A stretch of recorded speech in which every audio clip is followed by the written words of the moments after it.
So, welcome to the Satsang at Breitenbush again. I'm going to start with in these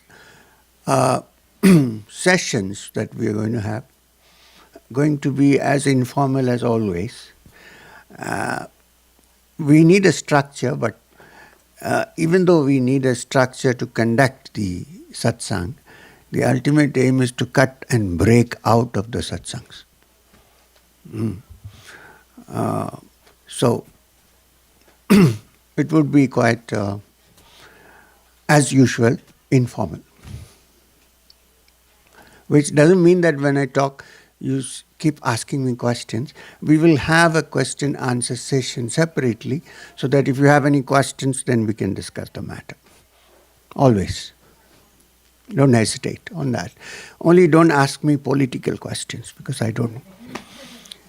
Okay, so let me start with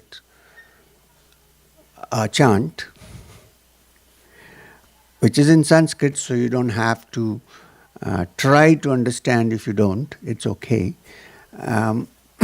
It's a chant to the teacher, the supreme teacher, not this teacher, but we believe that the only teacher, real teacher that is there in this universe is also the self which is inside you.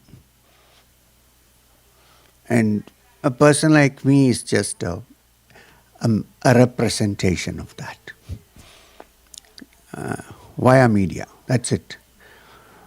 The root of all instructions or guruhood is in every human being. So when we chant this to the supreme guru, teacher, we are actually also tuning in to the essence which is in us, which is a spark of that. So it's not merely to somebody outside, it's also to someone inside. Okay? Now this is a traditional chant from the Vedas. Brahmanandam Paramasugadam Kevalam Jnanamurtim Dvandvatidam Gaganasadarsham Tattvamasya Laksham Ekam Nityam Vimalamajalam Sarvadi Sakshibhutam Bhavatitam Trigunarehitam Sadgurum Tam. In the course of this workshop, I will also explain this mantra to you. Not now, maybe tomorrow, as we go along, what it means actually. So the subject of this workshop is exploring consciousness.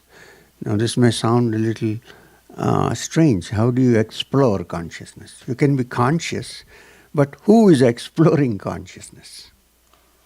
It can only be that consciousness is exploring consciousness. There's no other way. Because when I say I explore, it automatically means that I'm conscious of doing something. So it's actually not a process, from my point of view, from our point of view, where you are going from one point to another in a linear way. You know, when something is linear, like you're sitting there and I need to reach you, and I'm sitting here, so I have to move towards you. What if that which we seek is everywhere? How do we go there? If it's there and I'm here and I need to get at it, I need to move. Yes, I can understand. But what if that which we seek is everywhere and there is no place where it is not, including here? How do I go there? So these are some of the questions we are going to look into in this session on exploring consciousness. And then, since as human beings, we are aware of certain states of consciousness, we will also discuss that. And I will try and link it to the ancient Upanishadic teachings. What I meant was the common ground for all human beings, for us, man or woman, young or old, black or white, is that we pass through three states of consciousness which is common to everybody.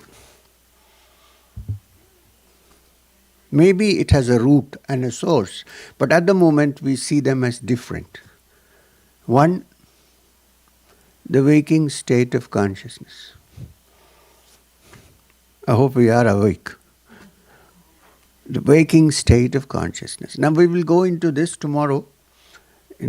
I started a little early because the orientation was over. So I thought let's do it a little early and go back to your rooms a little early, because a little bit of a selfish problem here, because I just came day before yesterday. I'm still kind of adjusting to your time. But it doesn't matter, I can manage. After all, time is so relative. Have you thought about this time business? It's so relative. The clock shows the same time, but time in a psychological sense is so different.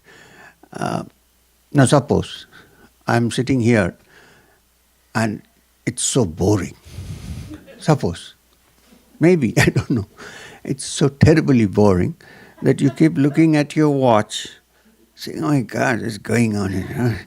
When is this guy going to stop? Suppose it's interesting. Like you're sitting before the TV and watching a movie serial. It's interesting. And when it ends, you say, oh my God, it's finished. Oh, I thought it was going to take some more time. So you see how the mind manages time, even though the clock would show you the same time, mechanically. There's one side of this. The other is, have you ever thought about a mosquito's life? In India, we don't think of a mosquito's life because immediate swat. We sit down in the open to meditate, and you're usually cloaked with mosquitoes in many places. So you don't think about its life. But suppose we think about a mosquito's life. Just imagine, it lives for one day, according to us. Right? Next day it's dead. That's what we think. From our time reckoning, it's only a day. But in what we call a day, the mosquito is born, it grows, it has food, which is our blood, it sucks our blood, it reproduces, okay, and then it dies. Many animals actually, after the one course of reproduction, die. Luckily, human beings are alive. So, this is the mosquito's life. So you say, oh, it's only one day. But for the mosquito, from the mosquito's point of view, it probably was a long life. It was born, it grew up, it searched for food, it found food, and then it married, and then it laid eggs, and the eggs hatched, and then it died. So it's a long thing, right? So imagine, suppose there is a being, for whom this, what we think is our long life, appears like one day of the mosquito's life. What if the time span is different? In the Hindu system of cosmogony, they say that when Brahma opens his eyes, there is this universe, and when he closes his eyes, it's gone. I mean, it's symbolic, but then for us, it's a long life. So time is very relative. It depends, and that's also time is something that you cannot stop. Time and tide waits for no man, you read in school also, primary school. It moves, nobody can stop it. Right? So these are some of the things we are going to discover, explore and discuss, because time is also linked in some way to consciousness. So, the common states of consciousness, which we are going to take up tomorrow to look at carefully. One, here please understand, there is no religion involved. We are not talking about religion, we are talking about spiritual matters. Let's understand and get this clearly. Right? So, what I'm trying to say is, we are going to look at the experience of human beings as they are, and not as what we are taught. We're taught many things. Our brains are stuffed with many things. And the reason why we cannot explore consciousness in full is because we are limited by these conditionings. We need to move out. So first, the waking state. You would say, oh, we know the waking state, but we are going to look at it carefully to figure out if we really know the waking state. Then there is the dream state. You would say, oh, a dream, yeah, I know, we dream. But we are going to look at it carefully to see what is this dream state all about. And it's so important because much of our subconscious mind functions during the dream state. The conscious mind is down. Shut up. Shut up. But the subconscious mind is fully active in a dream. So you see things which you would want to see in the waking state, but you couldn't.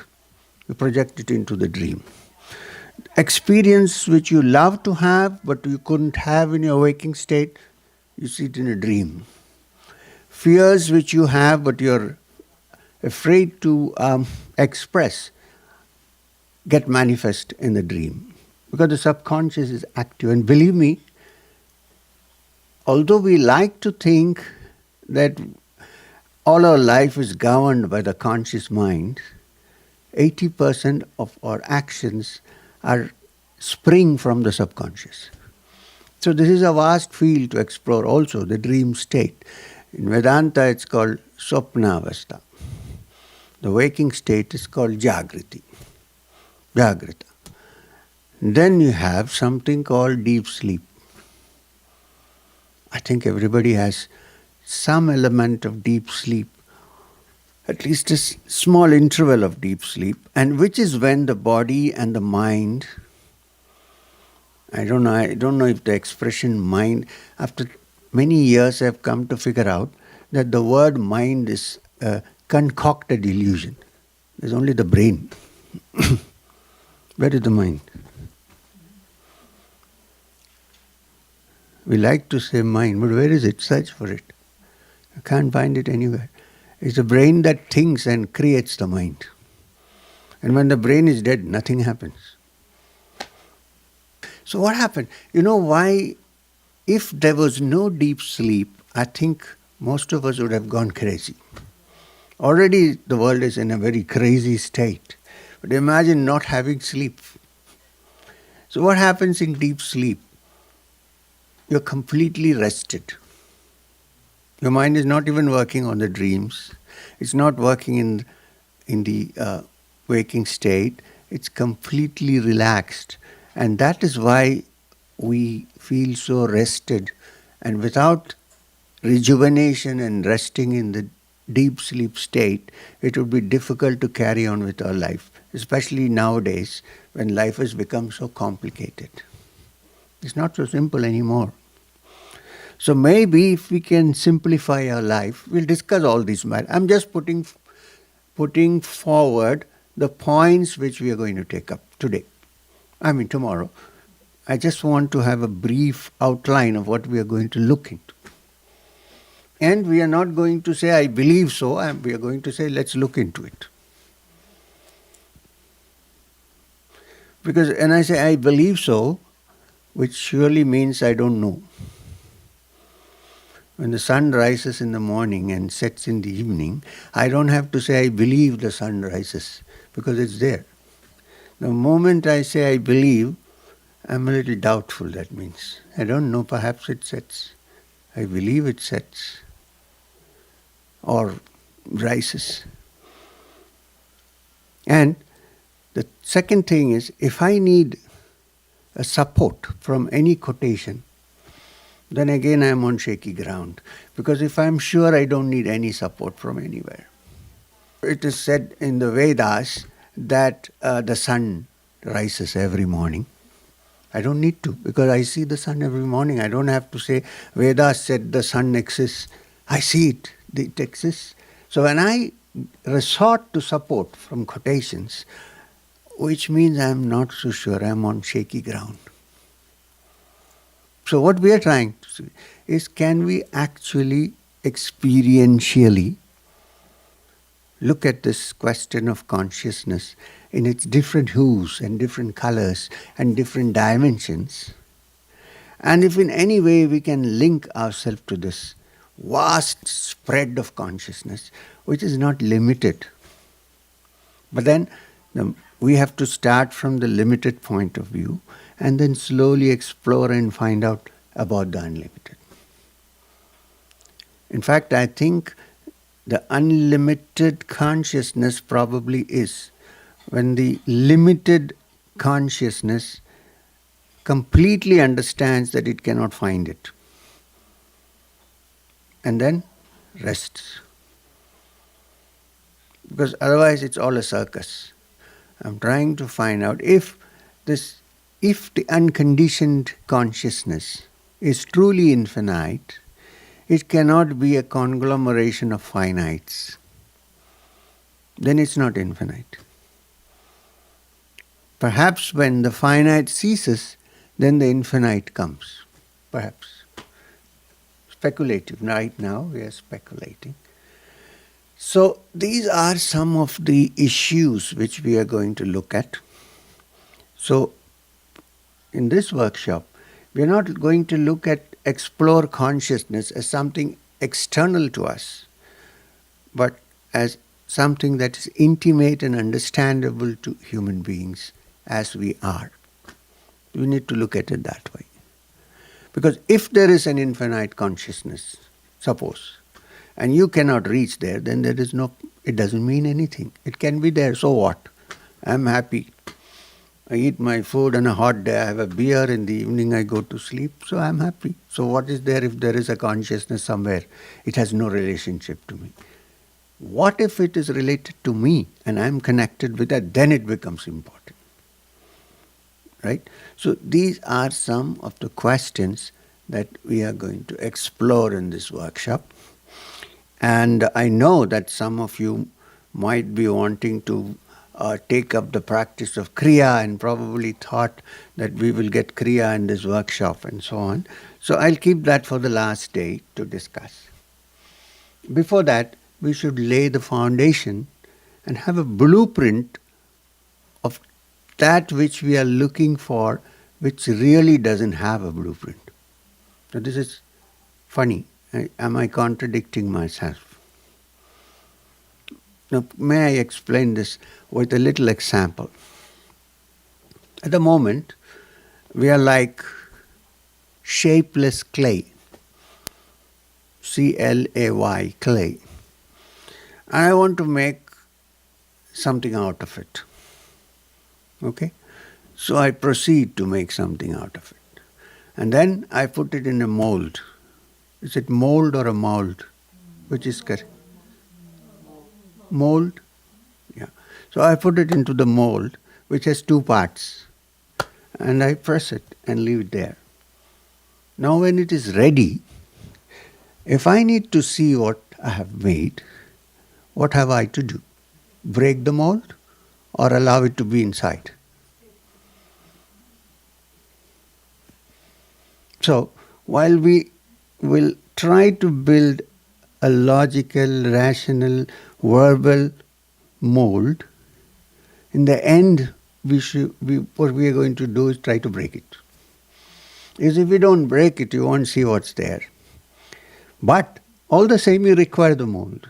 So all kinds of practices like Kriya Yoga and so on are part of the molding. But in the end, you have to take off all molds. Otherwise, you can't see what's inside. Let me put it in a different way. Suppose there is a famous dancer, a ballet dancer, let's say. who is an expert in his or her own art.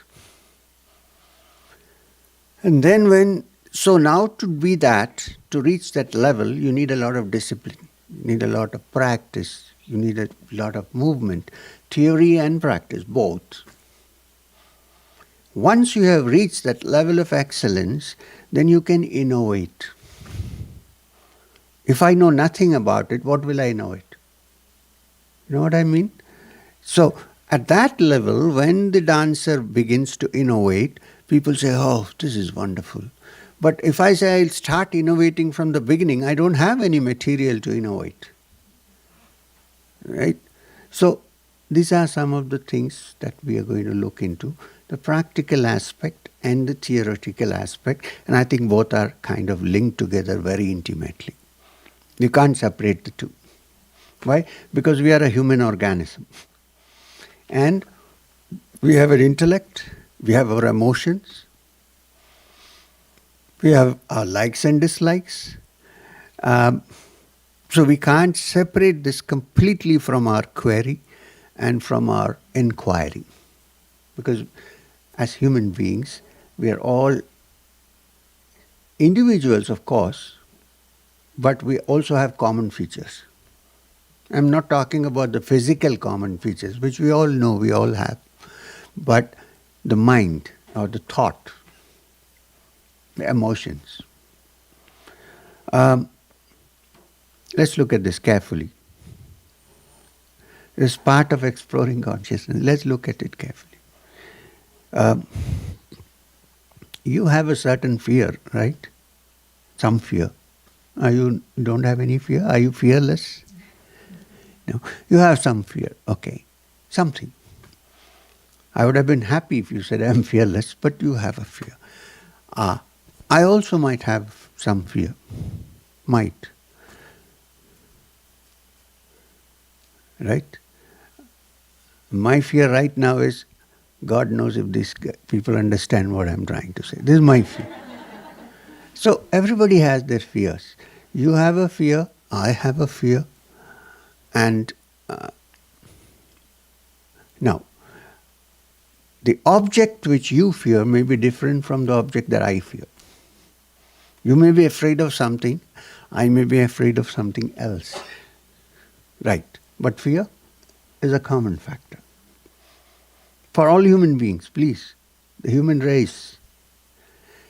Not the object, but the emotion of fear. I may be fond of something. You may be fond of something else. But what's the common trait? Fondness.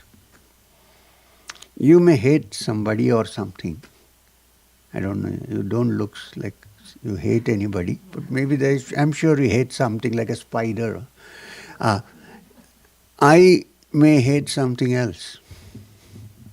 At the moment, I hate the thought that the circus started some years ago for me. So I might have a hatred. And your hatred may be different from my hatred. But the common factor is that we hate. We have this in us, this emotion.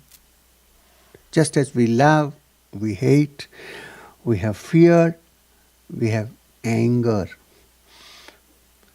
You may be angry about something, I may be angry about something else.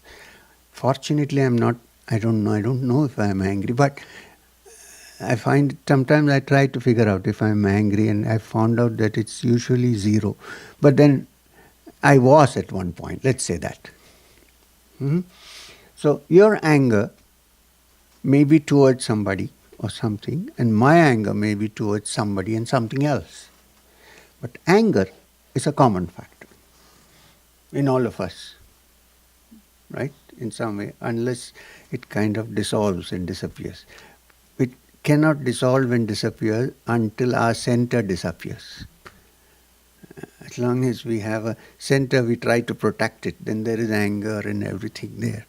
So these are, if they are common for all human beings, I am saying that there is only one thing a huge network called humanity, which has all these things together in it. Now, from this, the corollary to this is, therefore, if all is one, we all have this common emotion, therefore we are one, then it follows that if there is a change in one end, it might affect the other. So we are in this workshop tomorrow and the day after, we are going to explore, does that really happen? When there is a change at one end, does it reflect at the other? If you look at many of the things that happen in this world, we are looking at the spiritual side, you will figure out that one person can sometimes influence large masses. There was one man who built up a theory and activated thousands, millions of minds to kill a certain race because he believed that they are not good for the earth. How did he do that? Because he probably didn't know the secret, but the activity was that he figured out that human emotions can be swayed if they are strong enough by one person. Hundreds of people can be swayed. Why? Because basically we are all interconnected. And if there's a powerful influence, this one person, if that person is powerful and strong enough, can influence millions. Why? Because the whole basis is that consciousness is one whole, and if you make a small change at one point, it can affect everybody. So now this can happen also from the good side. If a great spiritual being, suppose, very rare to find nowadays, but suppose, he decides to influence and bring about some good, he or she, the whole world can change. I'm not saying I'm going to do that, but it can change. My idea is to sow the seeds of this. Who knows from where it's going to sprout? We don't know. So, these are some of the issues that we are going to explore tomorrow. Sometimes I might bring in a little bit of the ancient teachings. I may sometimes not bring in anything, but I'm not going to bring in scriptures because I need proof through quotations, but because they have already been discussed. 2000 years ago, maybe, at a conservative estimate, they have been discussed deeply. This question of consciousness, exploring what consciousness is. Is it possible for us to touch that which is unlimited? Are we merely limited human beings who are born to eat, drink, enjoy and die, or are we something more? And is it possible in this world now, rather than in some future existence in heaven or hell or whatever?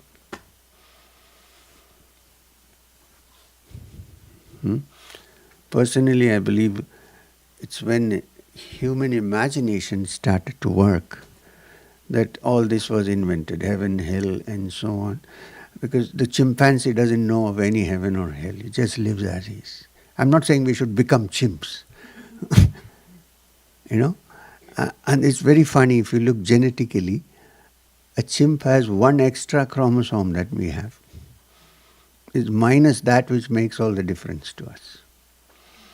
We will also examine if the question of consciousness has anything to do with the chemical composition of our body, whether there are ways and means to change the chemical composition of the body so that we experience that which is not so normally found, but which can be found with a little effort.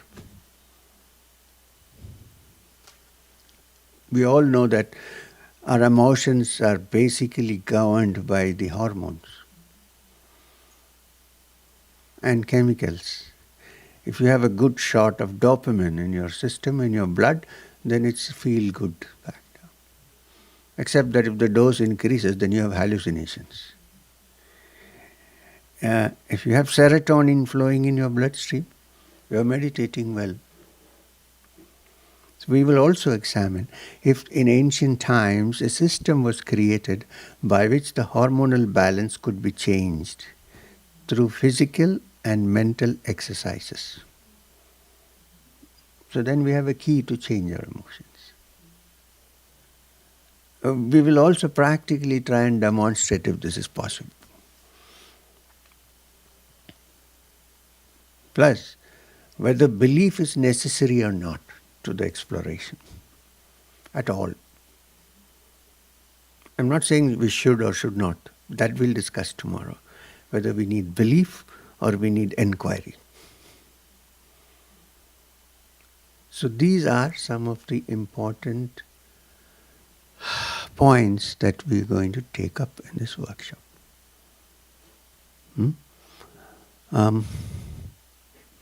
I know it's premature to ask for questions, but after I have said this much, do you have any questions? Because tomorrow we might, in the course of the workshop, answer the questions which you may have now. So it's better to do it tomorrow. But still, I'm not avoiding questions. So, because I know if I don't know the answer, I'm very happy to say I don't know. See, one of the greatest difficulties for us human beings to understand something new is that we can never say I don't know.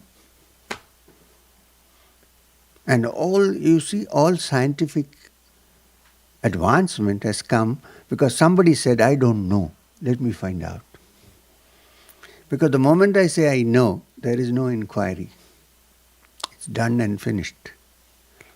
So, we will also examine this. Is it worthwhile to say I know, or is it better to say I don't know? Because nobody knows everything. I may know something about yoga or meditation. She may know something about pharmacology or whatever. He may know something about Intel hardware. I don't know that. I know something else. So nobody is omniscient. I know something, you know something. So it's very easy actually to say I don't know. But we never say that. We know. Why? Because we study this, we study that, our brain is full of material which has been stuffed in. And so when somebody speaks, we compare it with what we know or what we think we know, and then say, that person said this and this guy is saying this, so let's come. So what happens? Half our energy is lost in comparison, and that's no way to listen. When you listen, you're fully listening, keeping away all that you think you know, or I think I know, and looking at it as if it's fresh. That's the only way you can explore. Anybody said, suppose Einstein said that Newtonian physics is perfect. I have studied enough. There is nothing more to study. Would we have the theory which he gave to the world? Well, whether we used it destructively or constructively, that's a different question. We wouldn't. So, it's also an element of innocence to say I don't know and begin from there. Because it's only in that emptiness of not knowing that one can understand a glimmer of understanding of what consciousness is. Otherwise we are stuck. So this also we will examine.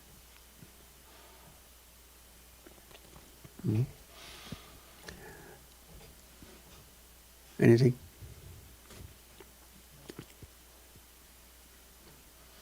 Your class for tomorrow, could you consider discussing the connection between Suṣupti-chakra and the vagus nerve and the brain and nervous system and what it feels like?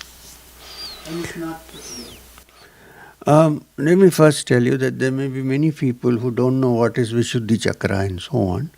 So let's not get into that right now, or we'll reserve it for the later.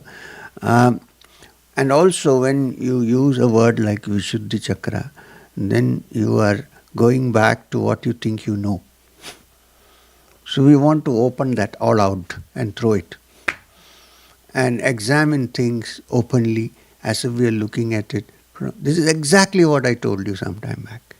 I have read about Vishuddhi Chakra, so I am thinking that this guy is saying, so let's say I don't know and start. So let's look at it in a fresh way, not get caught up with this terminology. You know what chakra means? Is something that moves, rotates. Chakra actually means movement. It need not necessarily be something sitting here. You know, the whole of the movement of the earth is called chakra. In India, when somebody gets into a terrible problem, they have a Hindi expression, chakra mein phas gaya. That means, I've been caught in this chakra now. The wheel that moves eternally. That is the real meaning of chakra. Of course, it has a connection with the physiological. So, we'll come to that later. First, we will examine consciousness. If we can explore what consciousness means to us as of now, in relationship with the world, and then go to the other mystical elements of it. We will, but give it some time.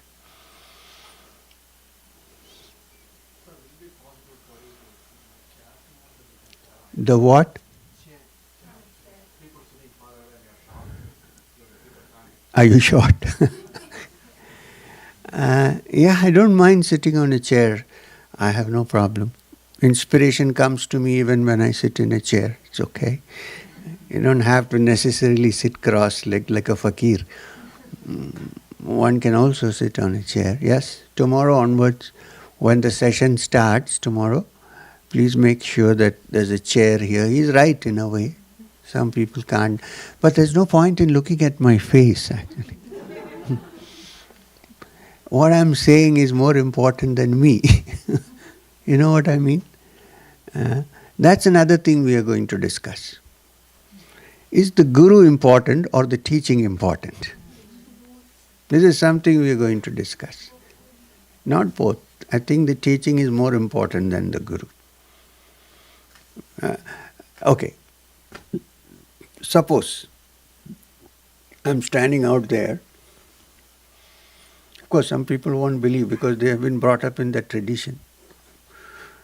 So it's time to move now. It was necessary at one point. It's time to move.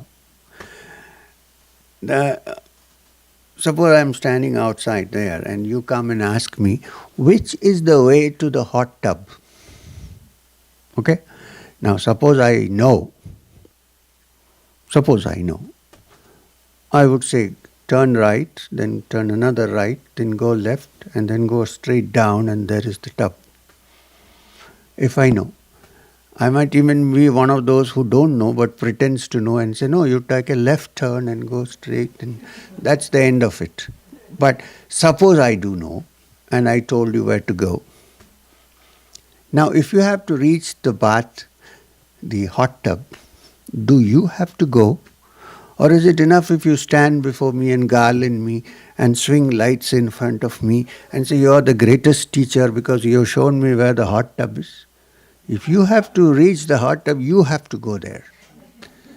There's no point in worshipping me, you know. That is a sign of laziness. I don't want to go there. I think he will take me, so let me worship him. It's called spiritual laziness. Like spiritual entertainment. There's another thing. We'll get into that tomorrow. So this is another thing we need to discuss. What is important? What is to be understood, or the person who is saying it? Because it's very easy to get caught by the personality of somebody and then believe everything that the person says, instead of looking at it in a different manner. So I think that the teachings are more important than one who is teaching. Yeah, it's understood that that person is not there, the teaching couldn't have come. Okay, agreed. But if the person says that you have to do what you have to do and not... See, when you're hungry, who has to eat the food, you or me? I can tell you how to eat food. I don't have to, you know. But suppose you don't know, I can say this is how it's done. But if to satisfy your hunger, you have to eat. I can't eat for you. Impossible.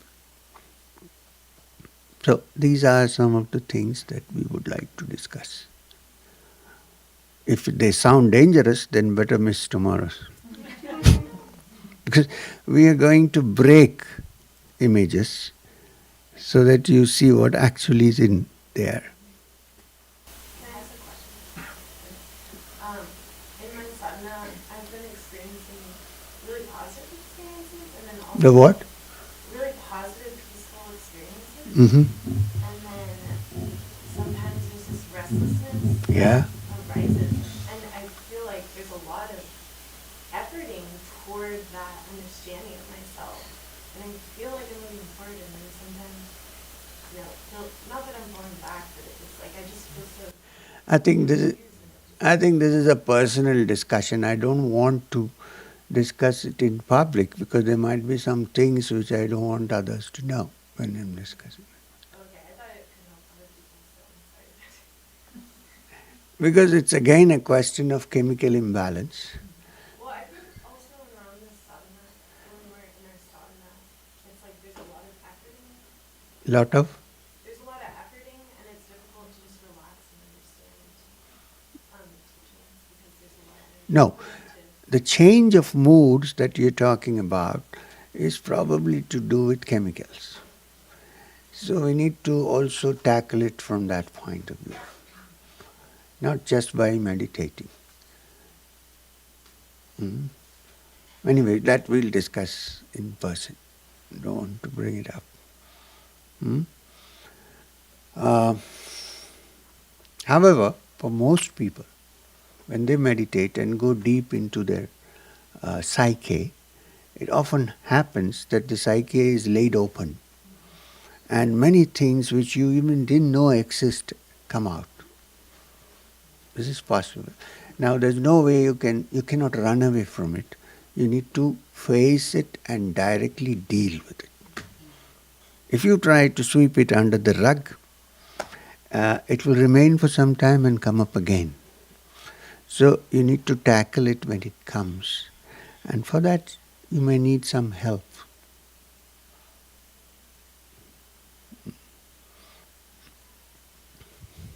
There's three types of consciousness. Say that again. You were saying that there's three types of consciousness: awake, deep sleep, and dream state. Are there different levels of each of those? And is it important to know where you're at? And is there a way to know where you're at? Yes. So this is what we're going to do tomorrow at the workshop. Yeah. So I didn't say that there are three states of consciousness. There are three states of consciousness, whether I say it or not. Because there is the waking state, there is the dream state, and there is deep sleep. We all know that, right? I was just pointing out. My contention is, or our contention is, that beyond that there is also something else which is other than these three states, but is the base on which these states are built. And if you find that, if you can somehow find that base from which this whole thing comes, then your journey is over. We'll discuss that elaborately tomorrow. Because it has also to do with one's practical life. How we live is directly connected to how we look into this question. Because it's not merely philosophy and theory and hypothesis, it's practical. So we need to figure that out also. You're right. So there are 3 states, and there may be many more sub-states, and there may be something which is the basis of all these 3 states, and which may be what we are looking for. See, there is no question that we are all looking for something. We are. Otherwise the world would come to a grinding halt. We are looking for something. What are we looking? Why are we looking? Is there some way to find it? Is it internal or external? These are the things we need to discuss. And then this thing will come into it. The different states of consciousness. In fact, traditionally Vedanta says there are 4. The waking, the dream, the deep sleep, and what is called turiya, which can't be described. Which is the basis or the ocean from which these waves come. Of waking, dream and deep sleep. So when you find the ocean, then you're free. Till the time you're counting the waves, we are still in this business of floating up and down sometimes.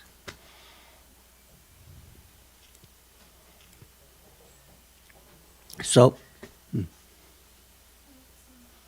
After you finish. no, I finished. Just to follow, when you say don't sweep the emotions under the rug, but if we, not sweeping under the rug, but if we try to subside it, if we don't try to subside it, doesn't that mean that we are letting our senses to run with it? Because it keeps running, it doesn't. Yeah. So, let me explain. Like, if you can explain that. Okay. So, no. By what you said just now, I gather that when such emotions come, which you think are negative, maybe, may not be, I don't know, but you think they are negative. When they come up, you want to get rid of them, right? So you try to handle them. Fine. So, for the time being you handle them. They're gone. But they come back again? Yes. So we are saying, while practically living in this world, it's necessary to do that. But they will come back, so that's not a permanent solution. So the permanent solution is to face to face look at them and try to understand why they come. If you cut the why, then they will not come again.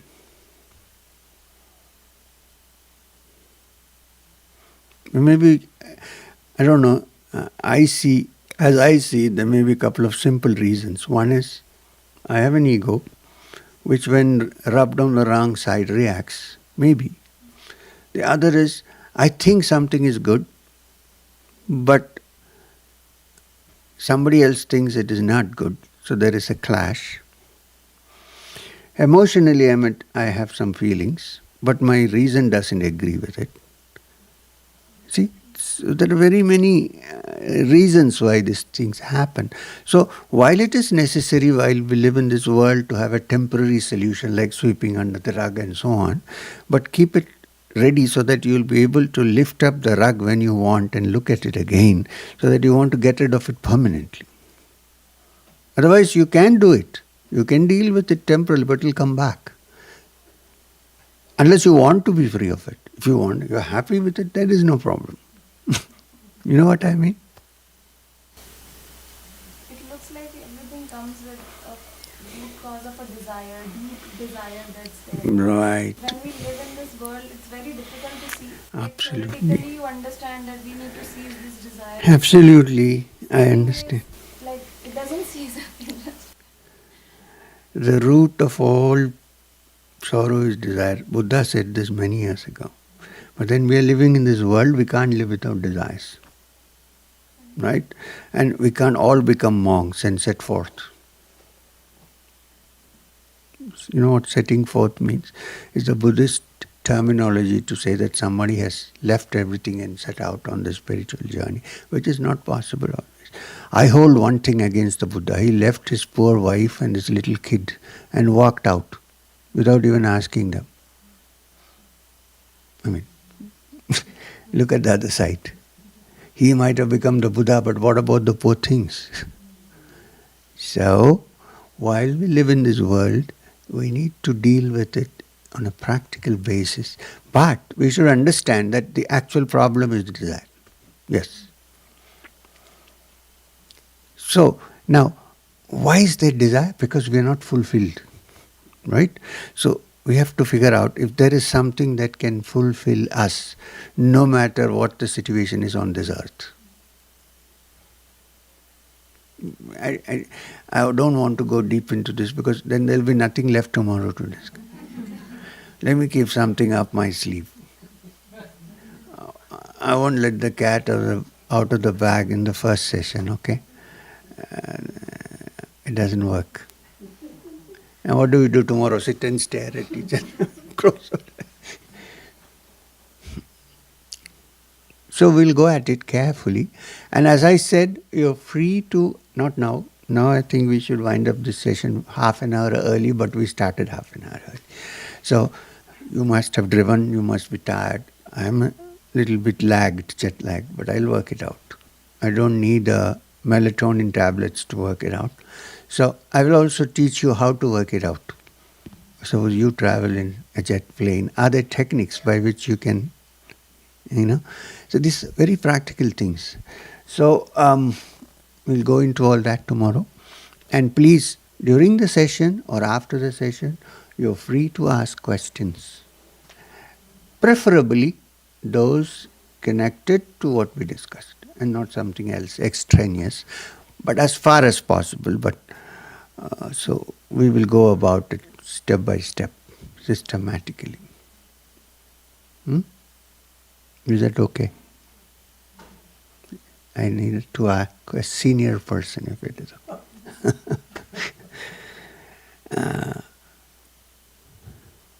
So now we can wind up. I thought we start at 7:30 and finish at 8:30, but